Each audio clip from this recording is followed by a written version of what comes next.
국수를 아주 맛있게 하는 음식점 주인 할머니가 계셨나 봐요. 기자가 가서 좀 인터뷰 좀 하려고 하는데 좀채 응해주지를 않습니다. 사진 한 장 찍으려고 하는데도 뭘 찍느냐고, 뭐 대단한 게 있다고 얼굴을 보여주질 않아요. 그렇다고 등만 찍고 올 수도 없고. 그런데 한쪽 그 식당에 허름하게 보이는 노숙자 같이 생긴 사람이 국수를 시켜서 잘 먹고 나더니 그다음에 후닥닥 일어나가지고 돈이 없으니까 도망가는 겁니다. 그러니까 그 할머니가 그 노숙자를 뒤따라가는 거예요. 그러면서 소리를 지읍니다. 뭐라고 했을 것 같아요? 뛰지 말고 걸어가.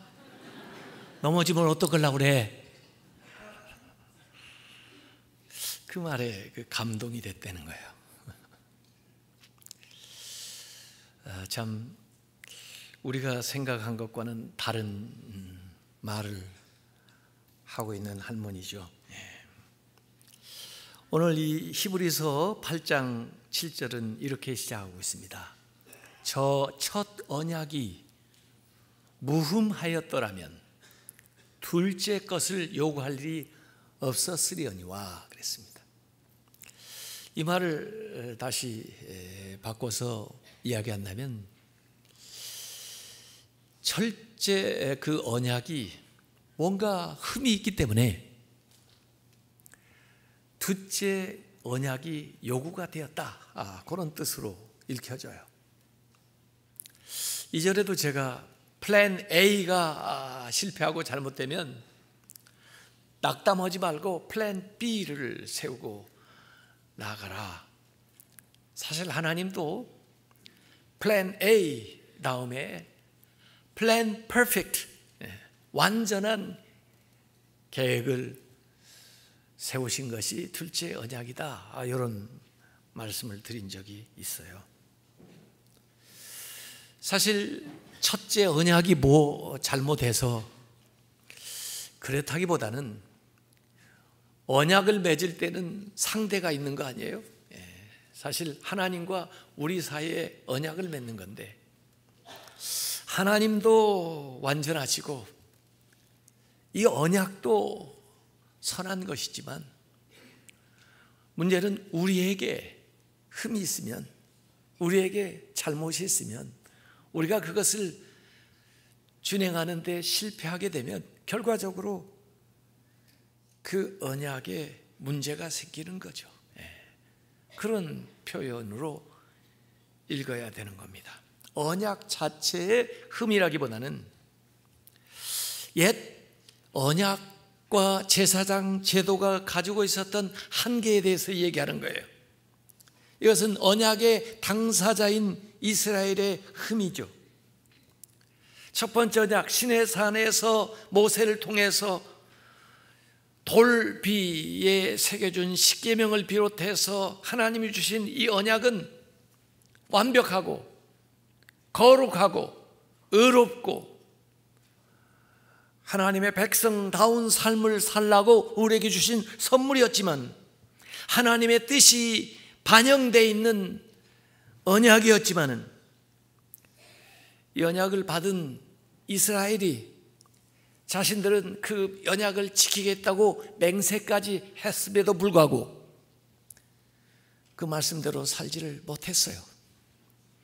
그 언약대로 살았으면은 그 말씀에 담겨있는 복을 받고 약속되어 있는 그 가나안 땅에서 자손 대대로 살게 해주겠다는 하나님의 그 복이 있었지만은 그들은 그 언약을 지키지 못함으로 인해서 하나님이 약속하셨던 많은 복을 누리지를 못했습니다.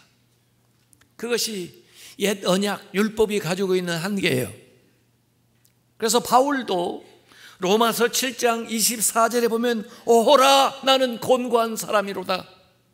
이 사망의 몸에서 누가 나를 건져내랴. 하나님의 법도 선하고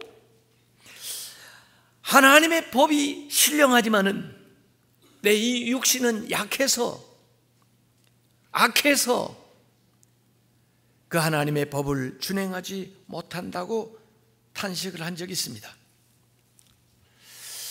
이 율법은 이스라엘 백성들이 율법을 준행하는 데 필요한 자원을 제대로 공급하지 못하는 면도 사실은 있어요. 율법은 하나님의 백성을 온전하게 하지를 못합니다. 죄를 깨닫게는 하지만 죄를 없이 하지는 못합니다. 하나님의 의를 알게는 하지만 하나님의 의를 행할 수 있는 힘을 우리에게 주지를 못합니다. 죄의 용서는 받게 하지만 우리를 거룩하고 성별한 사람으로 만들어주지를 못해요. 더구나 이 율법을 가지고 저들은 오용을 해서 남용을 해서 율법주의, 의식주의, 공로주의, 외식주의, 그리고 스스로 교만하고 남을 정죄하는 데 빠지게 되니까 좋은 것을 주셨지만은 결과적으로 그들에게 득이 되지 않았다 하는 거죠. 그 할아버지 할머니가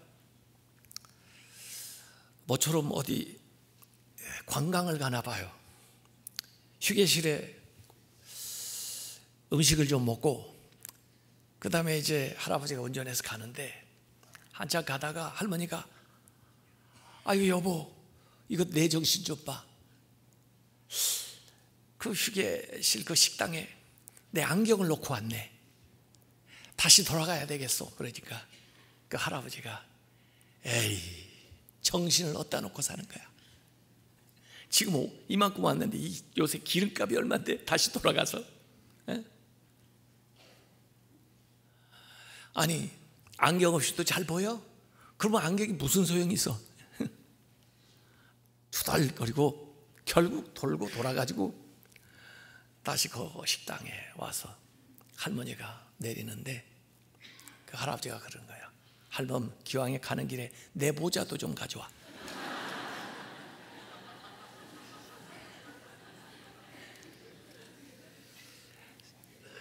세상에 남의 잘못은 잘 지적을 하는데 자기도 똑같은 잘못을 하고 있다는 것을 몰라요. 그래서 오늘 이 8절에 히브리서 8장 8절에 그들의 잘못을 지적하여 말씀하시되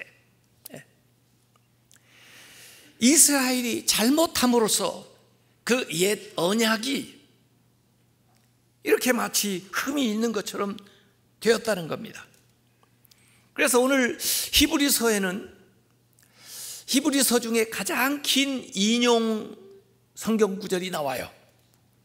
예레미야서 31장 31절부터 34절의 말씀을 인용해가지고 오늘 그대로 읽은 말씀 본문에 나와 있어요. 히브리서를 읽으면서 느끼는 것인데 히브리서는 구약의 본문을 가져다가 읽어주고 그 다음에 그것을 해석을 하는 마치 설교자가 설교를 하는 것과 같은 그런 방식으로 해석을 해 나가는데 여기 예레미야서 31장 이 대목은 원래 예레미야가 이스라엘이 그 느부갓네살에 의해 침공을 받아 패망을 하고 전부 포로로 바벨론으로 잡혀갔을 때 그들에게 그래도 다시 약속의 땅에 돌아가게 될 것이라는 희망의 소망의 메시지를 전하는 것이 이 예레미야서 30장부터 33장까지 나오는 중요한 부분인데 그 중에 일부분을 오늘 이 히브리서 8장에 인용을 해놓았어요. 어떻게 우리가 이 바벨론에서 다시 노임을 받아가지고 약속의 땅으로 돌아가게 되나? 군대를 일으켜서 어떤 지혜로운 사람들이 나타나서 또 무슨 대단한 재물을 모아가지고 그런 게 아니고, 예레미야가 이 얘기하는 것은 우리가 회복되는 것은 하나님의 새 언약으로부터 노예된 생활, 포로된 생활에서 다시 자유롭게 된다고 하는 예언을 하고 있는 것이에요. 그래서 히브리서 8장 8절에 주께서 이르시되 볼지어다 날이 이르리니 내가 이스라엘 집과 유다 집과 더불어 새 언약을 맺으리라. 과거에 맺었던 그 언약, 그것을 지키지 않음으로써 어려움이 왔고 나라가 망했고 이렇게 포로로 잡혀오게 된 것이고, 이 모든 것들이 회복되기 위해서는 다시 하나님께서 새 언약을 우리에게 맺음으로부터 시작된다고 하는 이야기를 하고 있는 거죠. 이 포로 생활에서 다시 나올 수 있는 길은 오직 하나님이 우리와 더불어 새 언약을 세우시고 시행하는 길밖에 없다고 예레미야는 얘기하는 거죠. 과거의 이야기들을 상기시키면서 히브리서 8장 9절에 또 주께서 이르시되 이 언약은, 새로 세우는 이 언약은 내가 그들의 열조의 조상들의 손을 잡고 애굽 땅에서 인도하여 내던 날에 그들과 맺은 언약, 옛 언약과 같지 아니하도다. 그들은 그 처음 내 언약의 안에 머물러 있지 아니하므로 내가 그들을 돌보지 아니하였노라. 이렇게 나옵니다. 이전에도 애굽에서 해방되어 나올 때도 어떤 군대가 아니라 하나님께서 그들하고 언약을 맺으신 그 언약을 통해서 그들을 애굽에서 해방해 가지고 그 광야 생활을 지나 가나안으로 들어가게 해 주셨다는 거예요. 시내산에서 그 언약을 돌판에 새겨주면서 모세를 통해서 그들에게 약속을 하는 거예요. 너희들이 이 언약 말씀대로 지키고 살면은 내가 주는 그 땅에서 너희들이 장구하게 살 뿐만 아니라 너희 자손들이 복을 받을 것이라 얘기해요. 그들이 아멘 했습니다. 너희들이 이 말씀대로 이 언약대로 행하지 아니하면 아무리 그 약속된 땅이라 할지라도 그것을 빼앗기게 될 거고 여기에 기록되어 있는 저주를 받을 것이라 할 때도 그들이 아멘 아멘 했습니다. 그런데 결과적으로 그들은 언약을 지키지 않음으로써 그들에게 약속됐던 수없이 많은 귀한 것들을 상실하고 만 것이죠. 이제 그 폐기되어 있던 그 언약 대신 더 좋고 새로운 곳으로 하나님께서 그들과 세운다 하는 이 예언을 예레미야가 하고 있는 거죠. 오늘 이 히브리서가 인용한 이 예레미야의 그 부분을 직접 살펴보면은 예레미야서 31장 32절에 약간 표현이 좀 다르게 되어 있는 대목이 있어요. 이 언약은 내가 그들의 조상들의 손을 잡고 애굽 땅에서 인도하여 내던 날에 맺은 것과 같이 아니한 것은, 거기까지 같아요. 그런데 여기 추가된 단어가 있어요. 내가 그들의 남편이 되었어도, 여기 히브리서에는 남편이라는 말이 안 나오죠. 남편이 되었어도 그들이 내 언약을 깨뜨렸음이라 여호와의 말씀이니라, 이렇게 나오는 겁니다. 옛 언약을 비유한다면 부부 간의 언약으로, 부부 관계로 묘사하고 있는 걸 볼 수가 있는 거예요. 우리가 결혼식도 언약인데 남편과 아내가 언약을 맺습니다. 근데 문제는 남편은 신실한데 아내가 그 언약을 깨뜨렸을 때 그 관계에 문제가 생기는 거죠. 아내는 신실했는데 남편의 그 언약에 성실하지 못하면 그 관계에 문제가 생긴 거예요. 그래서 오늘 예레미야서는 그렇게 얘기하는 거죠. 내가 그들의 남편이 되었는데 그들이 아내로서의 역할을 수행하지를 않아요. 마치 그 호세아와 고멜이 결혼을 했는데 호세아는 신실하지만 고멜이 번번이 그 언약을 깨트리는 것과 같아요. 그래서 이 첫 번째 언약은 부부관계를 우리에게 상기시키면서 시내산에서 맺은 이 언약이 행위 언약, 이렇게 행해라 하는 행동의 규정을 해주고 있어요. 오늘 말씀도 잘 살펴보면은 그들이 내 언약 안에 머물러 있지 아니하므로 내가 그들을 돌보지 아니하였노라, 이 말씀이 나옵니다. 하나님의 돌봄을 받으려면, 하나님이 보호해 주시는 사람은 어디 안에 살아야 돼요? 언약 안에 살아야 돼요. 언약을 벗어나면은 돌봐줄 수가 없다는 거예요. 집 나간 당자, 집 안에 살아야, 가족 관계 안에 있어야 부모의 돌보심을 받지, 거기서 떠난, 집에서 가출해버린 아내, 그 언약에 머무르지 않는 사람 돌봐줄 수가 없다는 거예요. 언약은 마치 바운다리고 경계고 울타리와 같아서 어찌 보면 우리를 보호해 주는 거예요. 포도나무 과수원을 짓고 울타리를 세워서 일이나 도적이 침범하지 못하도록 보호해 주는 것처럼 아담과 이브에게는 무화과라고, 선악과라고 하는 그 울타리를 쳐주시고, 삼손에게는 그 많은 능력을 주시면서 나시린의 서원이라고 하는 울타리를 쳐주시고, 이 이스라엘에게는 십계명을 통해서 바운다리를 쳐주었는데 그들은 끊임없이 그걸 벗어나요. 하나님의 보호하심, 하나님의 축복에서 스스로 떠남으로써 하나님의 돌봄을 받지를 못하고 결국에는 패망하고, 그리고 이렇게 다른 나라의 포로로 끌려올 수밖에 없는 그런 삶을 살게 됐다는 거예요. 하나님의 말씀 안에 거하시기 바랍니다. 그것이 우리를 지켜주는 거예요. 하나님의 임재 안에 사시기 바랍니다. 그것이 우리의 평안한 안전지대예요.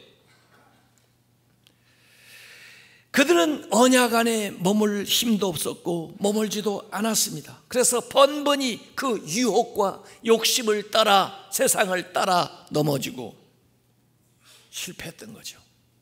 집을 떠나서 고생하는 거죠.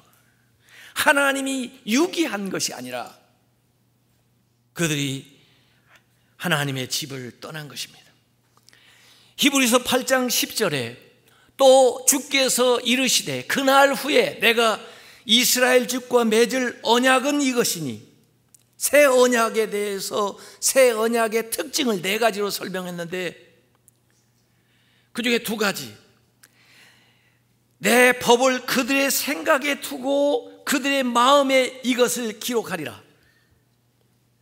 새 언약은 생각에다 두고 마음에다 기록해 준다고 그래요. 나는 그들에게 하나님이 되고 그들은 내게 백성이 되리라. 다시 맺을 이 새 언약은 시내산과 달리 갈보리 산에서 예수 그리스도를 통해서 우리에게 주시는 행위 언약이 아닌 은혜 언약을 우리에게 주시는 건데, 이 새 언약의 특징 첫 번째는 내면적이다, 이렇게 얘기합니다. 밖에 있는 외형적인 것이 아니고 의식적인 것이 아니고 내 내면에 있는 것이에요. 마음과 생각에 관련되어 있어요. 우리의 삶이 변하기 전에 내 마음이 바뀌어야 되는 거예요. 그래서 내 법을 그들의 생각에 두고, 머리, 그들의 마음에 기록하리라 그래요. 인간의 모든 신체가 다 중요하겠지만은 뇌, 머리, 그리고 심장, 거기 신비에다가 돌판에 새겨준 대신 마음의 깊은 자리, 중요한 자리에 새겨준다는 거예요. 외적인 율법을 내적인 생명으로 바꾸고 그것을 마음에 기록함으로써 가장 깊은 내면의 생명이 되어서 우리가 하나님의 뜻을 따라가도록 만들어 주신다는 거죠. 고린도후서 3장 3절에도 바울은 먹으로 쓴 것이 아니요 오직 살아계신 하나님의 영으로 쓴 것이며 또 돌판에 쓴 것이 아니요 오직 육의 마음판에 쓴 것이라 그랬어요. 마음의 성결을 얘기하시는 겁니다. 마음의 할례를 행하시는 거죠. 인간의 양심을 깨끗하게 하고 내 내면으로부터 영적인 예배를 하나님 앞에 하는 삶을 살아갈 수 있도록, 그래서 마음의 통기를 문제 삼는 것입니다. 사실 원래 십계명도 십계명을 여는 열쇠를 제1계명과 제10번째 계명해 주었는데 그게 마음의 동기를 문제 삼는 거예요. 나 외에 다른 신을 너에게 있게 하지 마라, 탐내지 마라, 내면에 대한 이야기예요. 그것으로 모든 계명을 예수님도 해석을 하셨어요. 새 언약은 내면적인 것이다. 이게 첫 번째 특징입니다. 두 번째, 새 언약은 하나님과 우리 사이에 친밀한 관계에 근거한다는 것입니다. 나는 그들에게 하나님이 되고 그들은 내게 백성이 되리라. 첫 번째 언약은 부부관계의 메타포를 가지고 얘기했다면, 이 새 언약은 부모와 자식의 관계를 통해서 얘기를 해주는 거예요. 부부관계는 상호적인 관계, 조건부적인 관계, 그래서 둘 중에 하나가 뭔가 그 약속을 이행하지 않고 신실하지 못하면 부부관계에 문제가 생기는데, 부모 자식 간의 관계는 어때요? 피를 나눈 관계인데,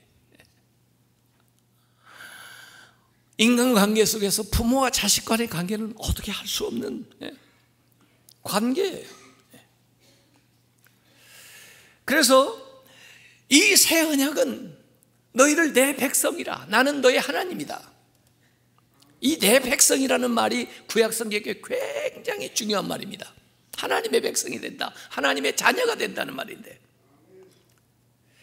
이 호세아서에도 보면은 고멜이 가서 음란한 일을 행해서 낳은 자식을 로암미, 내 자식이 아니다, 로가 붙으면 아니다 말이거든요. 암미는 내 자식이다 말이거든요.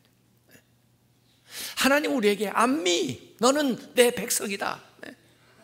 어떤 경우에도 무조건적으로 우리가 자녀가 되기 위해서 애쓰는 것이 아니라 자녀이기 때문에 하나님의 말씀을 준행하는 겁니다. 우리가 두려워서 행하는 것이 아니라 하나님의 자녀이기 때문에 기쁨으로 그 말씀을 준행하게 되는 거예요. 이게 새 언약의 특징입니다. 그 다음에 이 새 언약의 세 번째 특징은 8장 11절에 나와 있어요.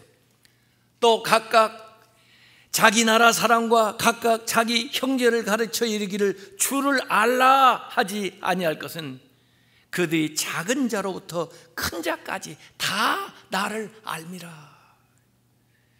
새 언약은 작은 자부터 큰 자까지 주님을 다 알게 해준다는 거예요.